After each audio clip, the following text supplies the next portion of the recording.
Welcome back to my channel. In this video, I have a palm color man who was brave enough to interrupt a R to the cis joke. Now, he shares how this happened when he was invited to be a guest speaker at an event.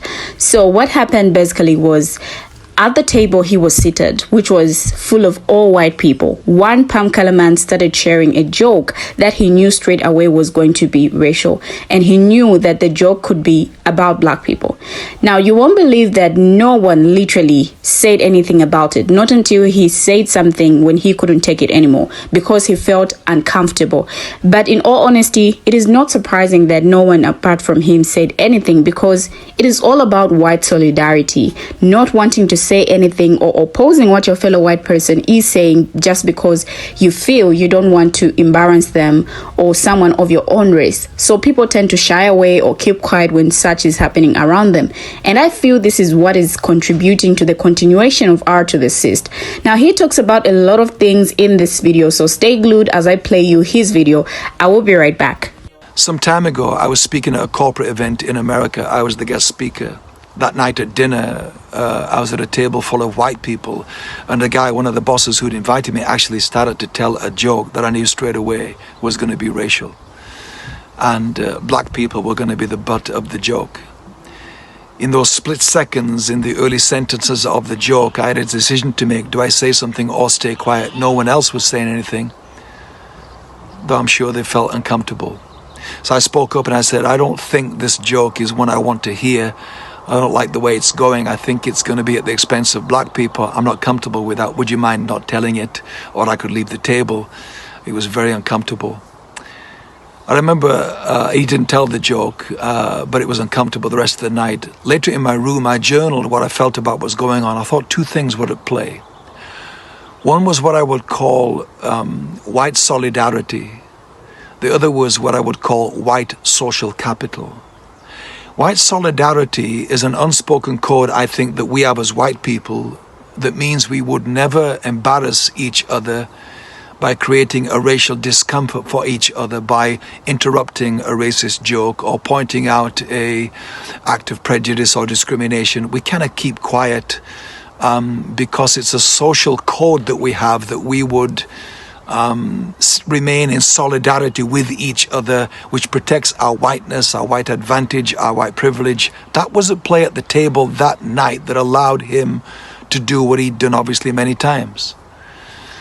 White social capital is what you get if you stay quiet. You get included, you are one of the boys, you are an insider, you are good to be around, you're a team player, you're fun, which may give you opportunities of inclusion as well in a corporate setting, a business setting, a social setting. It is an accruing of white capital by going along with it. But I want to say to my white friends listening to this that our silence at those times is not benign, it is malignant. Because we become complicit in the continuation of the racist joke telling. It gets told again and again because when we heard it, we didn't say anything. And as socially awkward as it is, and knowing you'll be penalized if you say something, I'm appealing to us, because millions of us every day have this opportunity to say something, to speak up, to stand up for people of color and black people. And you will be excluded and you will lose social capital, but you will be a champion of a cause that you wish someone had been for you at times in your life. And I think many of us feel we can't do anything at the large government level. We can't protest on the streets. We don't feel comfortable with this or that. Can you say something today, wherever you are in your life? Can you speak up? Because our silence is not benign. It is continuing the problem. We can all play a part like this every single day. Let's speak up. Let's play our part, is what I'm appealing for.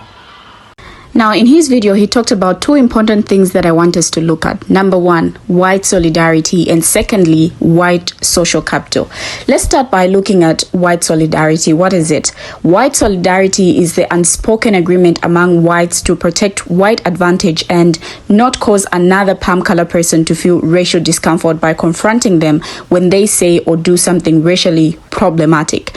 Now, educational researcher Kristen Slater describes this solidarity as palm color racial bonding. She observes that when palm color people interact, they affirm a common stance on race-related issues, legitimating particular interpretations of groups of color and Black people and drawing conspiratorial we-they boundaries. 10-wide solidarity requires both silence about anything that exposes the advantages of the white position and tacit agreement to remain racially united in the protection of WS. To break the white solidarity is to break rank.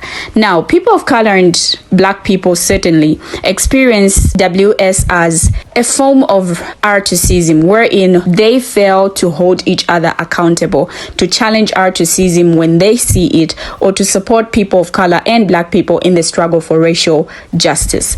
Now, it isn't enough in social justice to theorize that dominance, oppression, power, and racism in particular are systemic. So it also takes pains to paint these systems in terms of tactic, unconscious, implicit, or willful conspiracies maintained by the powerful to justify their privilege and rationalize the oppression of those they marginalize. Now, this unspoken agreement would be the result of socialization into white privilege, which is to say that by virtue of growing up palm color in a white culture, palm color people would learn from social pressures, not explicit instructions, how to behave in order to maintain their power and privilege over other minoritized races. That is, white people learn that part of being palm color is not holding other palm color people accountable for their racism, especially when it's not too overt, as a means of being polite, keeping the peace, or other excuses that ultimately mask a cultural agreement